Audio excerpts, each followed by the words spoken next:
John Beilein has recorded 166 wins as the head men's basketball coach at the University of Michigan, placing him fourth all-time, just 43 behind Johnny Orr, who holds the record with 209. With that as a backdrop, interim athletic director Jim Hackett ensured on Wednesday to lock up the man that resurrected his basketball program from the ashes and brought them back to national respectability and relevance by rewarding Beilein with a 6-year contract extension through the 2020-2021 season. What does the stability mean for the state of the program? I turned to a knowledgeable, trusted, and old friend of our program, assistant sports editor of Today's You, Adam Biggers, who joined me on Friday to discuss Beilein and Michigan basketball.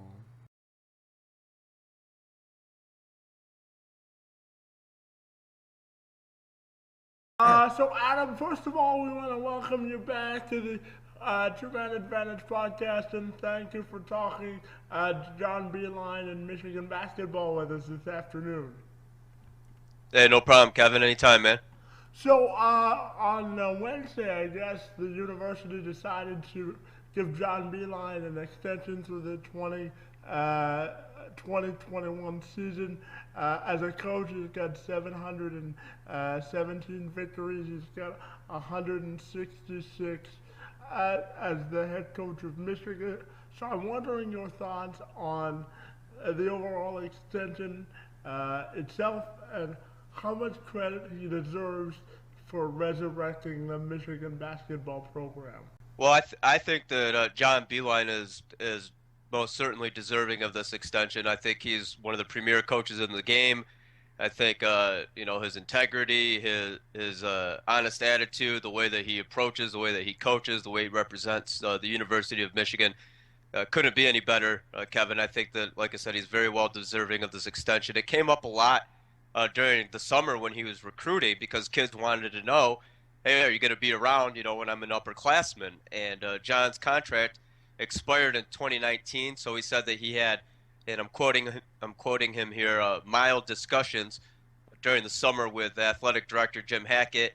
And believe it or not, Kevin, I guess Beilein said, if you guys don't want to extend me, I'll understand. So I thought that was kind of funny because I didn't think there's no chance that Michigan lets a coach like John Beilein get away. I think he's, like I mentioned, absolutely deserving of this. So as far as stability goes, hey, it helps with recruiting. They know that Beilein's going to be around for at least as long as they are. It goes to show what kind of job that he has done at Michigan. He's taken the program to the national championship and went to an Elite Eight. Missed the tournament last year. Injuries and some close games kind of hampered them a little bit. But the program is definitely going in the right direction. I don't think that there's anybody but John Beilein who could have done the job at Michigan that he's done so far. So I think, overall, just for John Beilein, it's a great thing. If you're a Michigan fan, obviously it's a great thing for the basketball program as well, because stability, Kevin, as you know, especially in college athletics in general, or really anything, but stability goes a long way, and John offers that. Now, one of his greatest strengths as a coach is his ability to connect and develop players. I think he's got six NBA draft picks from his time at Michigan, including a lottery picks, obviously. So, can you just talk about his ability to develop players? Sure, I mean if you just look across the board, I'll cite really if we want to get current, pay attention to Aubrey Dawkins and Mar. I'll just call him Mar for short. Muhammad Ali Abdul-Rahman. Pay attention to those guys because they weren't very highly touted recruits. Okay, nobody was really talking a lot about them.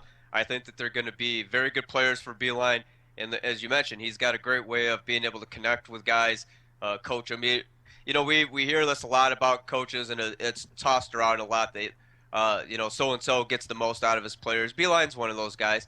I think, like I mentioned about last season with the injuries and things of that nature, it would have been easy, I think, for a lot of teams to kind of fold it up, pack it in for the year. But he got Dawkins and Mars some valuable experience. He's done a tremendous job developing front court players. I think we're going to see a new and improved Ricky Doyle this season. I think when Mo Wagner's ready, maybe not this year, but maybe next year, then Mo Wagner will be an excellent player for Beilein as well. So he knows what he likes. He goes after guys that have the kind of attitude that he's looking for. The athletic ability complements that, but I think that John goes after smart players who are going to, take his direction. And when a coach like Beilein's coaching you listen. So I think everything kind of just falls in line for him right now. He ranks as the only collegiate coach to record a 20-win season at 4 different levels of competition: junior college, NAIA, Division II, and NCAA Division I. In addition, he joins Oklahoma's Lon Kruger as the only 2 coaches to guide 5 different programs to an NCAA tournament. Can you talk to me about his impressive ability to adapt to what he has? Well, I think that says it all right there. If he's been able to get to the highest level at every level that he's coached, and obviously you're going to get, different abilities of guys as you go from the top tier of the NCAA and down, to the lower division. So, regardless of where he's at or who he's coaching, what team is paying him, John Beilein finds ways to get the most out of his guys. So, yeah, I think, that stat that you just cited speaks volumes about just his basketball knowledge. I mean, I'm pretty sure that John Beilein could probably take a team of guys my size and maybe win a couple of games, maybe, I don't know, but probably not really my size, but you know what I mean. I think John, you could throw John five decently talented guys, and he'll make them appear to be 5 very talented guys. And of course, it always helps when you do have the star power. He can get guys like Karis LeVert, and Karis wasn't a huge recruit coming out of high school. Karis LeVert, at one time last year, was talked about as a lottery pick, maybe. He's in my mind, a definite first rounder. Early first rounder, mid first rounder. We'll see what happens this year. So he does take guys and mold them into stars. I mean, Nick Stauskas became a star. I can't really remember any guy that was just coming in that was ultra heralded that was supposed to be a big time star. I think that John just really gets those guys to that level. Now, can you talk to me about when they released the announcement of his contract extension? John said that this was the most excited he's been about the state of his program. Can you talk to me as to why you think Beilein is so optimistic? Well, I mean, he recruits well. He's got I mentioned he's got some good underclassmen right now. We look at Dawkins and Meyer. We look at Ricky Doyle. The potentials there. If I were him, I'd be very excited too, and to have that. To have that reciprocated in the form of a contract extension, that shows that Michigan is excited about him as well. And can you tell me, what do you think the national perception of Michigan has been under Beilein, and how do you think he's risen the perception of the program since he's been there? Well, it's a lot. It's a lot different than it was under Tommy Amaker or Brian Ellerby. I think that Michigan is recognized as a I won't say it's not a blue blood, it's not an elite program, but it is recognized as one of the better programs. It is recognized as is one of the Big Ten's better programs. I think, uh, come March, if you're any opposing coach, Michigan is probably a team that you don't want to play, and we could say that about a couple teams, but that's just John Beilein. You know that you're not only going against players who know how to play basketball, but a lot of it is what's upstairs. You're going against what John knows, and a lot of time what John knows is probably a lot better than what the other team's players can do. Where do you see Michigan finishing in the national and the Big Ten picture this year?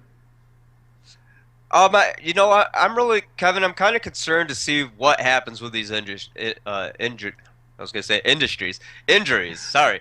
I'm kind of concerned to see about that. He mentioned that Spike Albrecht is further away than where he'd like to be right now. He mentioned that Zach Irvin is not ready at the moment. We'll see what happens with Derek Walton. He had the foot issue last year. So I think if the core four, the main the top four guys, if at least three of those guys can be healthy for the duration of the season, or a combination of three of those four can be consistently healthy, we're looking at Karis LeVert and Derek Walton potentially leading this team to a decent run in March. I think maybe and if I'm going to cast a guess out, I would say round of 32 or Sweet 16 for these guys, just because they still have a little bit of youth to them, not a whole lot of experience, and it's really hard to say with the injuries. But I mean, it could be a team that surprises too, Kevin, and maybe win that extra game and making an appearance in the Elite Eight. We don't, it's so early to tell right now, and I haven't even seen them play yet. So that unfortunately I wasn't able to make it to the scrimmage, but there will be an exhibition tonight. John versus his son Patrick, and unfortunately I can't make that either. So eventually I will be at a Michigan game, and I'll probably be able to give you a little bit better answer. But based on what I've seen last year, kind of what he's talking about from over the summer, it's I would say top third of the Big Ten. Maybe fourth place, fifth place, something in that range. My final question for you is, what do you think John Beilein's legacy at Michigan will be? Stability. I don't think there's any other word that you can even tie to Beilein's term at Michigan. It was a 10 or 11 year tournament drought. He got him back there. He got him back to the national championship in 2013.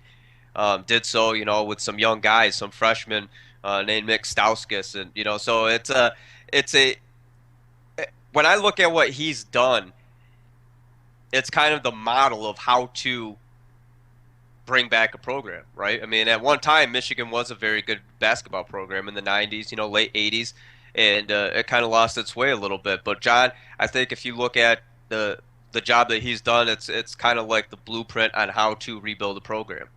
Adam, we want to thank you for stopping on the show today and talking Michigan basketball. Have a great weekend, and thanks for your time, buddy. Hey, no problem, Kevin. Anytime, man.